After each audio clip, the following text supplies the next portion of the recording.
하나님 말씀은 사무엘상 17장 41절에서 54절까지의 말씀입니다. 사무엘상 17장 41절에서 54절입니다. 사무엘상 17장 41절입니다. 블레셋 사람이 방패 든 사람을 앞세우고 다윗에게로 점점 가까이 나아가니라.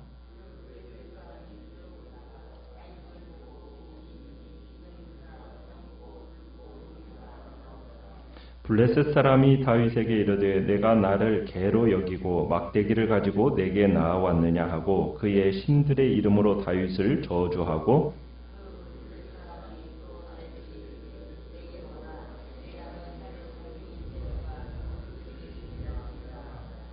다윗이 블레셋 사람에게 이르되 너는 칼과 창과 단창으로 내게 나아오거니와 나는 만군의 여호와의 이름 곧 내가 모욕하는 이스라엘 군대의 하나님의 이름으로 내게 나아가노라.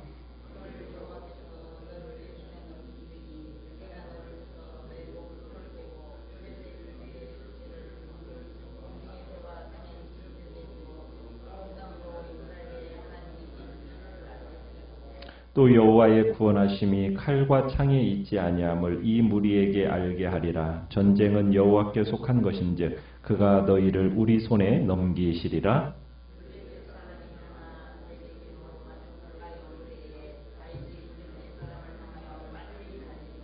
손을 주머니에 넣어 돌을 가지고 물매로 던져 블레셋 사람의 이마를 치매 돌이 그의 이마에 박히니 땅에 엎드러지니라.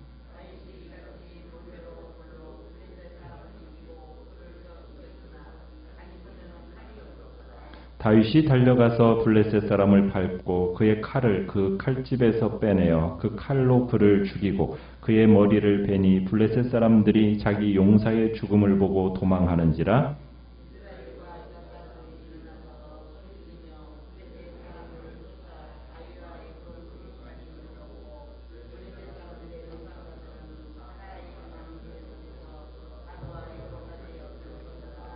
이스라엘 자손이 블레셋 사람들을 쫓다가 돌아와서 그들의 진영을 노략하였고 다윗은 그 블레셋 사람의 머리를 예루살렘으로 가져가고 갑주는 자기 장막에 두니라. 아멘. 오늘 말씀의 제목은 하나님의 영광을 위하여 라는 제목으로 말씀을 나눕니다. 이스라엘과 블레셋과의 전투에서 거인 골리앗이 블레셋 군대의 장수로 나서게 되고요. 그는 첨단 장비로 어떻게 보면 무장한 놀라운 용사라고 할 수가 있습니다. 그에 비하여 이스라엘에서는 그와 맞설 군인이 아무도 없었죠.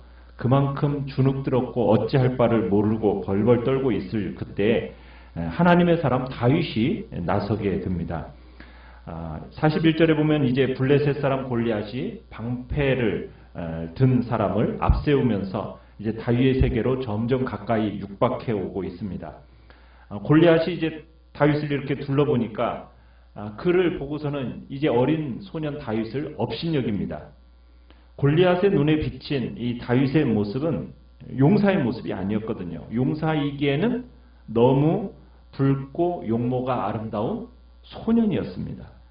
골리앗의 입장에서는 참 기가 막힐 노릇이죠. 지난 40일 동안 이스라엘 군이 준비했던 상대가 참 곱상하게 생긴 소년이라고 생각하니까 참 골리앗의 입장에서는 모욕감마저 아마 느꼈을 것입니다. 이놈들이 나를 무시해도 분수가 있지. 이런 식으로 나를 무시해? 나한테 보낸다는 것이 저 어린 소년을 보낸단 말인가? 그래도 적은 적이니까 이제 상대를 해야 됐죠. 그래서 골리앗이 이제 외치면서 나아갑니다. 43절에 보면은 네가 나를 개로 여기고 막대기 가지고 내게 나왔냐? 지금 다윗의 손에 들린 막대기만 본 거죠. 그 손에 들린 물매를 골리앗은 보지를 못했어요. 다윗의 진짜 무기는 뭡니까? 물매거든요. 근데 그 물매를 의식하지 않은 겁니다. 우리가 성경에서 물매에 능숙한 자 그들이 사사기에서 나오는 것을 우리가 봤어요. 정말 사사기에서 물매가 또 얼마나 무시무시한 무기로 변할 수 있는지를 우리에게 알려줬던 내용이 있잖아요. 베냐민 지파에서 700명의 은손잡이들이 돌팔매질로 해서 물매를 던져서 머리카락 하나도 빗나가지 않도록 마치는 그런 군인들이 있었다라는 얘기를 우리가 사사기를 통해서 봤는데, 지금 다윗의 손에 쥐어진 이 물매는 가장 예리한 살상 무기에 속하는 겁니다. 자, 그런데 지금 이제 골리앗은 다윗의 손에 들려진 막대기만 보면서 네가 나를 개로 여기고 왔느냐? 정말 다윗은 골리앗을 개로 여겼죠. 골리앗은 지금 그가 섬기는 블레셋의 신의 이름으로 다윗을 저주를 합니다. 이제 그러면서 다윗을 향해서 그 신들의 이름으로 행한 이 골리앗의 저주가 어떻게 보면 여호와 하나님의 개입을 촉발시킨 계기가 됩니다.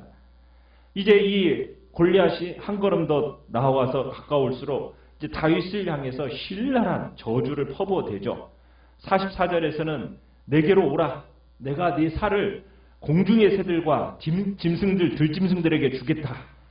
자, 이렇게 이제 외치며 다가오는 골리앗을 향해서 다윗은 조금도 위축되지 않고 한층 더 강한 자기 격려 언어로서 되받아칩니다. 45절에 이렇게 얘기하죠. 너는 칼과 창과 단창으로 내게 나아오거니와 나는 만군의 여호와의 이름으로 곧 내가 모욕하는 이스라엘 군대 하나님의 이름으로 내게 나아가노라. 다윗은 골리앗 네가 기껏 가져온다라는 것은 칼과 창과 단창에 그것에 비할 그것만이 너의 힘이고 너의 무기이겠지만 나의 힘은 여호와 하나님, 만군의 여호와, 그분이 나의 힘의 근원임을 천명하고 있습니다. 그러니까 골리앗은 인간의 최신의 무기를 가지고 싸우러 나왔다면 다윗은 여호와의 이름으로 지금 그를 대적하고 있는 거죠. 그러니까 다윗은 이 전쟁을 여호와 하나님의 이름으로, 하나님의 살아계심을, 하나님이 이스라엘의 하나님이 되심을 선포하는 전쟁이란 얘기입니다. 따라서 다윗의 전쟁의 승패 여부는 하나님의 대의명분에 달려있다는 것을 지금 공포하고 있는 겁니다. 자, 다윗은 그러면서 46절에 이렇게 얘기합니다. 오늘 여호와께서 너를 내 손에 넘기신다.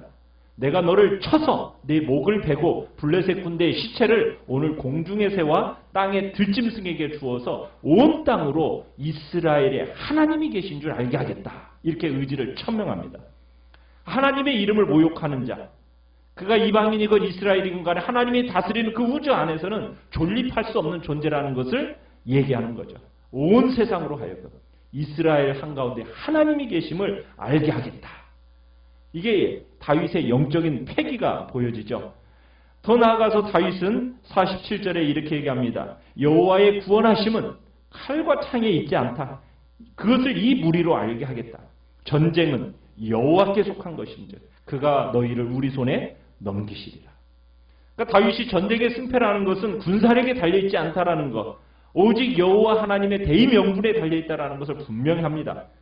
그러니까 다윗은 지금 블레셋의 그 침략이 하나님께 대한 돈전이라는 것을 알았고 하나님께서 블레셋을 이스라엘의 손에 넘기실 것을 확신하고 있는 겁니다. 우리는 다윗이 이 말씀을 선언하는 순간 싸움이 어떻게 끝날까 이미 결정되어 있다는 것을 우리는 예측할 수 있습니다. 그러니까 다윗의 이 발언은 이스라엘의 하나님 여호와께서 자신의 군대의 명예를 회복시키실 것을 암시하고 있는 겁니다. 여호와에 대한 신앙을 철저하게 고백하고 있는 거죠. 참 이 선언은, 다윗의 이 선언은 성경에 기록된 말씀 중에서 가장 우리가 많이 기억하고 있는 말씀이죠. 거룩한 전쟁의 원리에 대한 가장 확실하게 가르쳐주는 의미심장한 구절이 또 이 구절이기도 합니다. 자, 드디어 이제 당대 최고의 용사라고 할 수 있는 골리앗과 무명의 목자 다윗의 결투가 시작이 됩니다. 이제 골리앗이 성큼성큼 다윗에게로 다가오니까 다윗은 이제 블레셋 사람을 향해서 빨리 달리면서 손에 주머니에 넣어서 돌을 꺼내어가지고 물매에 딱 장전을 시킵니다. 그리고 물매를 돌려서 그 휘둘러서 가속도가 붙은 돌로 블레셋의 사람의 이마를 향해서 던졌더니 그것이 정통으로 타격이 됐고 돌이 이마에 정통으로 박혀서 그 순식간에 땅에 고꾸라져 버렸습니다. 다윗이 물매와 돌로 블레셋 사람을 이기고 이제 그를 쳐 죽였을 때 정작 지금 다윗의 손에는 뭐가 없어요? 칼이 없었어요. 그래서 오히려 다윗은 달려가가지고 그 블레셋 사람을 밟고 그 칼을, 골리앗의 칼을 칼집에서 빼어내가지고 그 칼로 그를 죽이고 머리를 베니까 블레셋 사람들이 이제는 자기의 용사가 죽은 것을 보고서는 이제 도망치기 시작을 합니다. 일단 싸움이 시작되니까 참 골리앗은 어떻게 보면 칼 한 번 휘둘러 보지도 못한 채 시체가 되어서 땅에 뒹굴어 버린 거죠. 가장 좋은 갑옷을 입은 데다가 참으로 무기를 무장했던 골리앗은 하나님에 대한 믿음으로 무장한 다윗 앞에서 그 한 번 힘 한 번 써보지도 못한 채 그렇게 패하고 만 겁니다. 정말 골리앗은 창이나 칼, 전쟁의 무기, 참 그걸로 죽은 것이 아니죠. 어떻게 보면은 어린 목동이 던진 돌에 맞아서 개죽음 당한 게 골리앗의 죽음입니다. 참 수만 명의 이스라엘군을 40일 동안이나 공포에 떨게 했던 이 거인 용사 골리앗의 종말이 참 그에 걸맞지 않게 죽었다라는 것이 참 어떻게 보면은 웃기는 일이죠. 참 블레셋이 자랑하던 최고의 장군, 그들의 눈앞에서 이렇게 칼 한 번 제대로 휘둘러 보지도 못한 채 이렇게 어린 목동의 손에 죽으니까 블레셋 군인들이 어떻게 하기 시작합니까? 도망가기 시작합니다. 그리고 그들의 눈앞에서 일어난 그 사건이 어떻게 보면 그들을 두렵게 만들었던 겁니다. 어떤 과거의 장면이 떠올랐을까요? 다곤 신전에서 일어났던 여호와의 악몽이 그들의 기억에서 되살아났을 겁니다. 이스라엘의 신 여호와가 움직이기 시작했다. 튀자. 어떻게 보면 이제 이스라엘에게 남은 일은 이제 이를 뒤쫓아가서 제거하는 일이었고 결국에는 큰 승리를 거두게 됩니다. 여호와의 군대를 비웃는 자의 종말은 바로 이런 것입니다. 여호와를 의지하는 자에게는 절대적인 승리가 주어진다라는 것을 확인해 준 사건이 바로 이 골리앗과 다윗의 전투입니다. 다윗이 골리앗을 물리친 게 되고 영웅이 된 데는 그 다윗의 마음에 하나님의 명예에 대한 열정이 있었기 때문입니다. 그리고 자신을 보호하실 것이라는 하나님에 대한 확고한 믿음이 다윗에게 있었기 때문에 이 두 가지 요인이 작용해서 결국 이 승리가 있었던 거죠. 다윗의 승리의 의미는 단순히 그냥 이스라엘의 구원이나 이 블레셋 사람이 패배했다 이런 것에 있는 게 아닙니다. 이 승리는 온 세상이 지켜보는 가운데 하나님이 자신의 영광을 드러내셨다라는 데 의미가 있는 겁니다.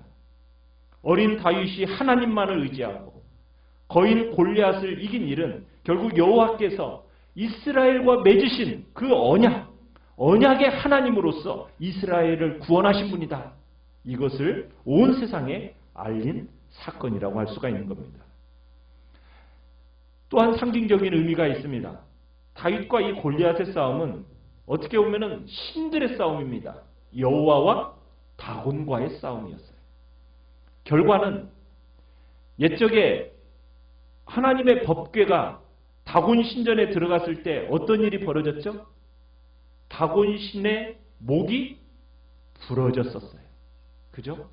법궤 앞에서 넘어져가지고 그 다곤 신의 목이 부러졌던 것처럼 어떻게 보면 다곤의 용사인 이 골리앗은 다윗 앞에서 목이 잘린 채 그렇게 끝나버렸어요. 누구의 칼이에요? 그것도 자신의 칼이에요. 다곤의 목이 자기 신전 안에서 부러졌던 것처럼 결국 골리앗의 목은 그렇게 잘려나간 겁니다. 싸움은 여호와의 절대적인 승리로 끝나게 된 거죠. 우리의 하나님은 바로 이런 분이시라는 얘기입니다. 다윗은 누구를 대신해서 싸운 사람입니까? 여호와 하나님을 대신하여 싸운 사람입니다. 결국 하나님의 싸움에 다윗이 동원된 거예요. 다윗은 하나님의 하나님이 되심이 무시되어지고 하나님의 이름이 모욕당하는 그 현실을 인식했기 때문에 다윗은 그런 현실에 대해서 분노했습니다. 그 현실을 극복하려는 담대한 신앙의 몸짓을 다윗은 한 거예요. 그래서 다윗이 하나님의 하나님 되심을 밝히 드러내는 그런 도구로서 이 다윗이 사용되어진 겁니다. 오늘 우리 하나님의 백성들은 무엇이 우리의 인생의 보람입니까? 하나님의 백성들의 지극한 영광이 무엇입니까? 우리가 얼마나 잘 되었는가? 이것이 아니죠. 내가 하나님의 역사에 얼마나 쓰임 받았는가? 내가 하나님께 그런 역사에서 어떻게 쓰임 받는 인생을 살아가고 있는가? 이것이 우리의 관심사가 되어야 될 것입니다. 그럴 때 하나님께서 우리를 사용하셔서 하나님의 그 거룩함을 드러내고 주의 영광을 드러내는 복된 도구로서 우리를 마침내 사용하게 되실 것입니다.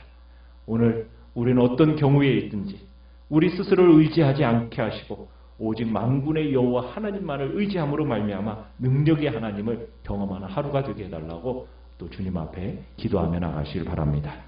말씀을 생각하면서 기도하시고 생각하면서